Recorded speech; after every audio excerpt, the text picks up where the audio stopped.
watching I Made People Adore Me with This One Trick by NSA. Hi friends, my name is Rose and I'm from LA. I used to live in a tiny apartment with my dad, but he wanted to give me everything in the world. Sweetheart, I promise you, I'll give you the world. You'll have everything that I didn't have in my childhood. I will make you so happy. But Daddy, I am so happy. See? Dad fulfilled his promise and worked hard. He became one of the most successful businessmen in the country, and I couldn't be prouder.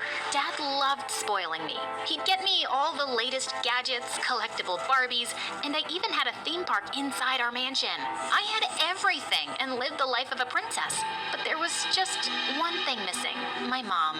Ever since I was a little girl, I was so curious about my mom, and whenever I'd ask him about her, he'd tell me how it was her loss that she left us. On my 5th birthday, Dad threw us the most lavish party ever. He went totally overboard and had ponies and even had hot air balloons. I was having a wonderful time with my friends, but when I was in the jumping castle, a kid was being super pesky and would keep bumping into others. But when he pushed me, I pushed him back, and he ended up falling out of the jumping castle. In an instant, his mom came running and hugged him so tight. "Oh my God, my dear, are you hurt?" She then glared at me and said, "If your mom hadn't left you, maybe she could have taught you some manners." I felt so crushed. Even though it was that kid's fault and he wasn't hurt bad, his mom was so worried. She so lovingly swept him into her arms and left. It was at that moment I realized that leaving me was not my mom's loss, but mine.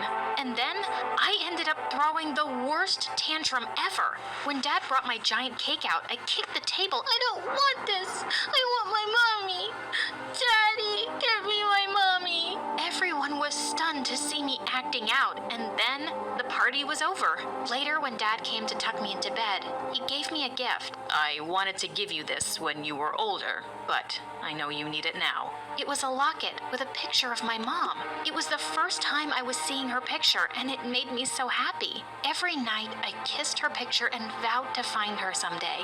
Mommy, one day when I grow up, I promise I'll find you and I'll be so good, you'll love me. Mwah.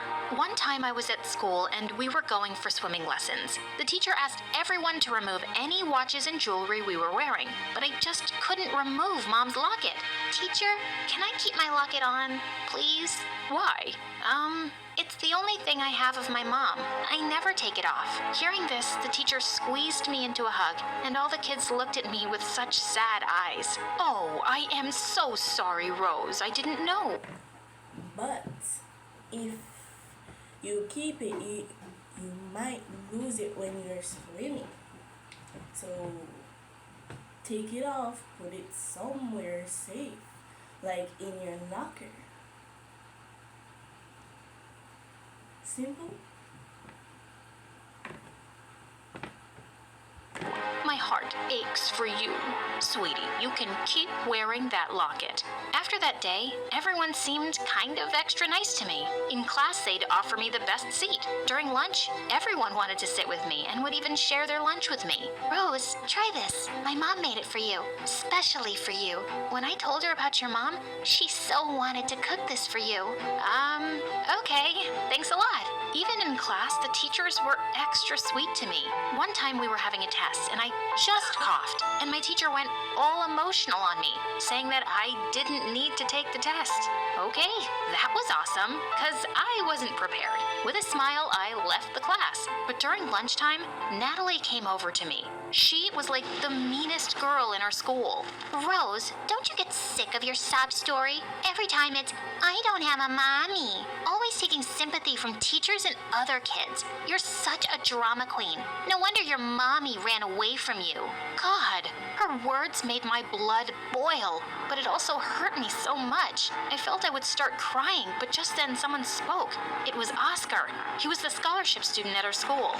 "Come on, Natalie. You have your entire life to be a jerk. Why not take off today? Leave her alone." Natalie just rolled her eyes and checked her nails. You know, Oscar, you and Rose, you're both pretty much alike. She uses her mommy story, and you use your, "Oh, I'm so poor story, so people will have pity on you.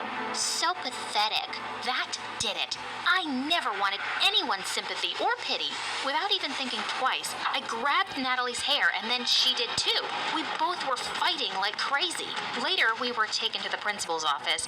I was expecting to get detention, but she only punished Natalie, and that really pissed me off. Why didn't I get punishment? I also pulled her hair. Rose, we know you're a good student. Natalie has had many complaints against her. It's time she faces the consequences of her actions. I am going to expel her. Whoa! I knew the principal was taking pity on me. I stormed out of the office, but was totally surprised to see how many kids gathered outside, looking at me with gooey eyes. Is everything all right? Why are you guys looking at me so weirdly? Weirdly? Rose, it's pure adoration. You saved us. You're like the first girl to show Natalie her place. It was so cool. The look on her face, felt like a cherry on top of a cake. Okay, I sure wasn't expecting this. After that day, Oscar would follow me around everywhere. Not just Oscar, but so many other kids too. They treated me like some sort of leader, and I was in no way a leader. All the time I would be getting praises and compliments, and it was kind of getting on my nerves. Oh, Rose, your skin, it's so beautiful. Rose, can you teach me how you solve that math equation? I know you study smart instead of studying hard. I so want to be like you. Since I liked music, there was one time in art class, I was just humming a song when all of a sudden... Can you teach me how you solve that math equation? I know you study smart instead of studying hard. I so want to be like you. Since I liked music, there was one time in art class, I was just humming a song when all of a sudden, Oscar put me in the spotlight. OMG, that was the sweetest voice I have ever heard. Come on, guys, let's hear it from Rose. No, zip it, Oscar.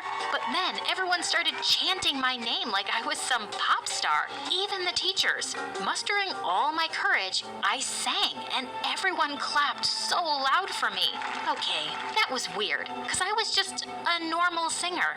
Nothing extraordinary, but everyone treated me as if I was something special. As if things couldn't get any weirder, my classmates chose me as the class president. The surprising thing was that I never participated. I didn't have any clue how to be a class president, but Oscar was there for me. Turned out he was a really nice guy and helped me every step of the way. Oscar and I became best friends. The guy was totally my support system, always there for me. When we were in high school, Oscar started working in a cafe as a barista, and I loved hanging out there. One time when I was at the cafe, Oscar made his signature coffee for me. But just then, I saw someone enter the cafe, and I dropped the cup. It was Mom. I could recognize her face in a million faces. She had 2 kids with her, and the moment Oscar saw her, he greeted her and called her Emily. I felt like my whole world was standing still. I came out of my stupor when I saw one of her kids run out of the shop, and that's when I bolted. Hey, stop! Stop! Get back in! The kid just stuck out his tongue at me and was about to run on the road, but thank God I lunged forward. I grabbed his shirt and pulled him back, and right then a truck passed by. That was close. Really close. Right then, Mom came out and thanked me. Oh my God, thank you so much. You saved my baby. You're an angel. No problem. I just turned to leave, but Mom grabbed my shoulder. I thought she'd recognize me, but it was something else. So, you work here? You seem like someone who can handle kids. Can you babysit my boys? I'll give you a letter of recommendation once you're done. I'll pay you well, too. Oh my God, how could I say no to that? I instantly agreed. I started working at Mom's place, and it had been 3 days, and I totally loved it. She lived in a big mansion, but that was nothing compared to where Dad and I lived. I was pretty amazed to see Mom's life. She loved makeup and posted her videos on Instagram, and her husband seemed like a nice guy and really loved her. Every night before leaving, I would see Mom tucking the twins in bed. She would snuggle them and shower them with kisses. It was adorable, but it always made me feel a tad bit jealous. In a few weeks, the twins and I started to get along just fine, and Mom was so happy, telling me how they never liked babysitters but had started to love me. Why wouldn't they? I was their big sister. There was one time Mom had to go out, and when she returned, I was totally drained, and she felt bad for me. Oh, honey, I am so sorry I got late late today. I'll pay you extra today. And what have the twins done to your hair? Come on, I'll give you a makeover. Have you looking like a supermodel. Makeover? Wow, I would love that. Mom then put on some light makeup and did my hair just like she did hers. But once she was done, she looked at me so shocked. I wondered why, and looking at my reflection in the mirror, I knew the answer. I looked just like her. I wish she would notice how much we were alike. Notice me. Wow, you are a very pretty girl. Just like you. I mean, of course, you did my makeup and hairstyle like yours, so that's why I look so pretty. Ah, perhaps. But girl, you are a natural beauty. After that day, I felt like Mom's eyes were constantly on me. Every time I'd be doing something with the twins, I would catch her staring at me, and then she'd look away. I knew something was on her mind, but she never said anything. There was one time when Mom was making PB&J sandwiches for the twins and offered me one too. PB&J makes me puke. Really? Same. I hate them too. I didn't